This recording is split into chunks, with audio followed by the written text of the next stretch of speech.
On poursuit avec cette histoire ubuesque qui s'écrit à Coin-les-Cuveries, petit village de 820 habitants situé près de Metz.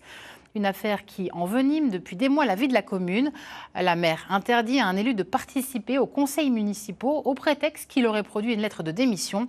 L'intéressé dément. Des expertises démontrant qu'il s'agit d'un faux en écriture pourraient décider la justice à demander sa réintégration sur place. Les détails de Fabrice Rosassi et René Elkaïb. À l'origine de l'affaire qui oppose le conseil municipal de Coin-les-Cuveries à Julien Ruareau, un projet immobilier dont ce conseiller municipal lui-même veut mettre en évidence dès 2022 les irrégularités. Je suis un lanceur d'alerte, reconnu comme tel. Je suis dans un contexte de menace où depuis 6 mois, je ne me rends plus physiquement en disant à la maire, je me sens menacé en conseil municipal. Selon lui, les menaces et les intimidations vont continuer jusqu'à cette lettre de démission prétendument écrite de sa main. Nous sommes en janvier 2024. Julien Ruareau apprend qu'il ne sera pas convoqué au prochain conseil municipal. Je découvre que le courrier, il y a des écritures manuscrites totalement différentes des miennes.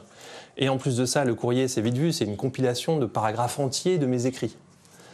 Avec une signature plutôt mal imitée. Donc, je montre que c'est un faux. La maire refuse de l'entendre et m'expulse carrément du conseil municipal. Ce mardi, le tribunal administratif de Strasbourg devrait demander la réintégration de Julien Ruareau au conseil municipal. La maire du village, qui dit avoir agi de bonne foi, attend ce retour sans grand enthousiasme.